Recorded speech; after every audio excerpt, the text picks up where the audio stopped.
po. Oh! Don Simon! Magandang umaga, Ginoo. Ano yung product mo? Nais akong ibenta sa'yo. Ano yun? Patingin mo. Isang maganda at maayos na baril. Oh, maganda ka, Don Simon. Ito ay imported galing sa ibang bansa, Ginoo. At di lang yan.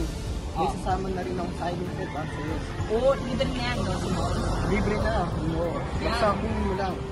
Magkano naman yan? 2,000 lang aking hiningi, Ginoo. Nakakapatay ba yan? Makakapatay ko. Gusto mo subukan natin yun. So, Ginoo, papaitan ko sa'yo ang galing sa baril.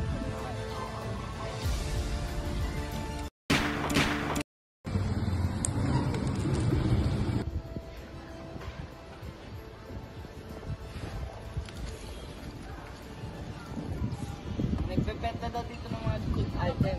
Pangalan niyo. Tara, punta tayo. Ayan o. Bibili tayo. Ayun o, dami. Dami no. Mga Ginoo, mga ginang. Ginoo, wag mo muna buksan unang kahon. Imported galing sa Amerika.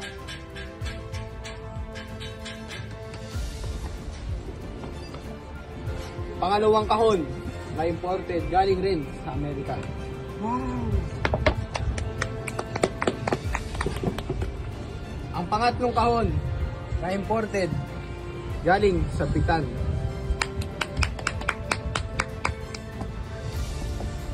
Dito na tayo mga Ginoong ginang. Mga relo na baka nais yung bilhin.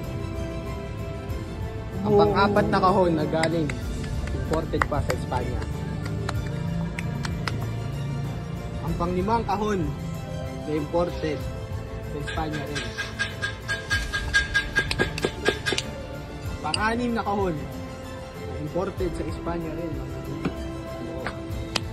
Ganda. Ang makapagaya. At pang-pitong kahon. Ito yung sabi ko, imported rin sa Espanya. Makikita nyo ang ganda niyan. At ang huling kahon para sa mga relo. Oh. Ito ay imported galing Espanya rin. At designer. Ngayon mga ginang Ginoo, kung nais nyo naman bumili ng mga alahas para sa inyong mga minamahal, at ang huling kahon na papayta ko sa'yo, kayo magugulat. Ito ay imported galing sa China. Sa mga Hapon rin. Magsama-sama lahat ng mga diamante nila. Wow! Ito Very ay shiny. blue. Bibili ko yan. Ako na agad. So kung nais yung bumili mga Ginoong ginang, maaari nyo na lang sabihin sa akin. Pwede natin pag-usapan ng presyo. Mga Ginoo, ginang, meron ako yung kapayta sa inyo. Isang mamahalin at maganda. Isang mahiwagang bato. Ano ba yan? Mahal po hawakan. Kung nais nyo hawakan, dapat nais nyo rin bilhin.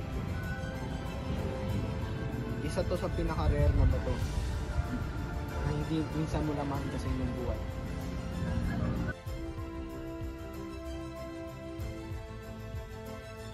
Kaya yung mga luma niya. Wala na nakuha yun. Father! Huwag niyo po kayo ng lupa ko! Hindi pwede. Maaari! Maaari. Uuwi namin yan! Ano ang ginang? Ito naman ang pinapakita ko sa inyo. Magagamit ko ito sa mga nakapin at sa mga nangunguha ng mga lupa nyo. Ito ay ginagamit sa mga kaaway nyo. Kung nais nyo lang gamitin. Kung meron man kayong mga kaaway dyan, ito ay nagagamit rin.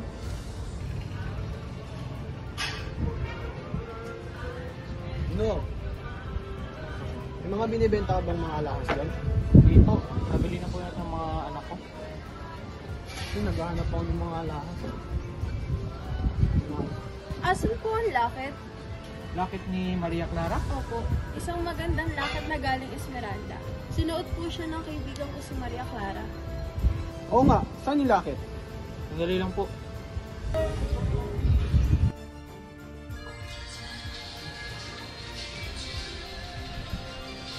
Gino, magkano kaya ibibenta sa akin? 500? 2,000? 2,000? O gusto mo Ginoo? Kapalit na lang sa lahat ng mga binibenta ko. Pero pwede niyo po bigyan perwisyo sa anak ko po. At pagkatapos po mag-bili yan, nakahanda na po yan sa lahat.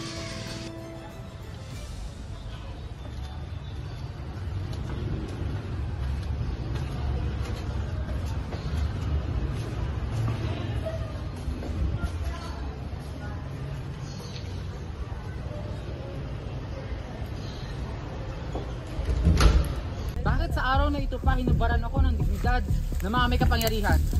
Bakit kailangang magkatagpo ang isang maralita sa buhay? Kura! Huwag niyo nang kunin ang lupa ko! Anong ginagawa mo? Karapatan ko ang lupa ko, Kura!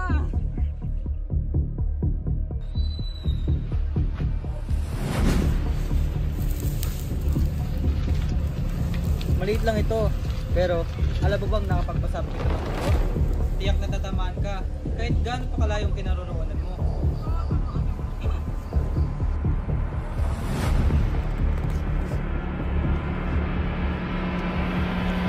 Kura!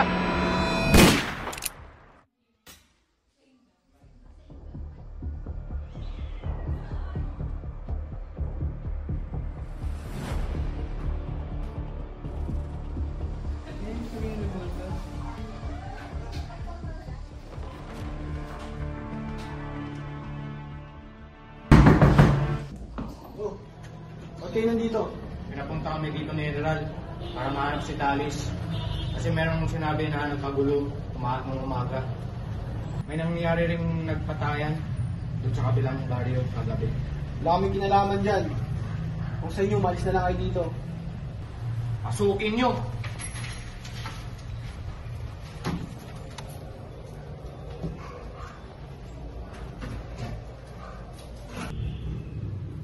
Wala si Talis dito, kaya ang kanyang ama na lang ang aming uwiin. Tara.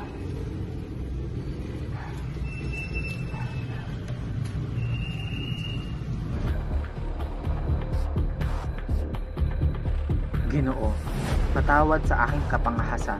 Kinuha ko ang baril ninyo upang masingilang ilang pagkakautang, kalakip ang lakit bilang kabayaran. Pinapayuhan ko kayong mag-ingat. Kalulungkot kong sa ating muling pagkikita ay huhulihin namin kayo at ipatutubo sa malaking presyo tulad ng inyong mga alahas. Pagbaba ninyo sa hagdan ng bahay ko, makasisiguro kayong hindi na ninyo ako maituturing na isang kaibigan, hindi isang kaaway na dapat pangailagan. Talas.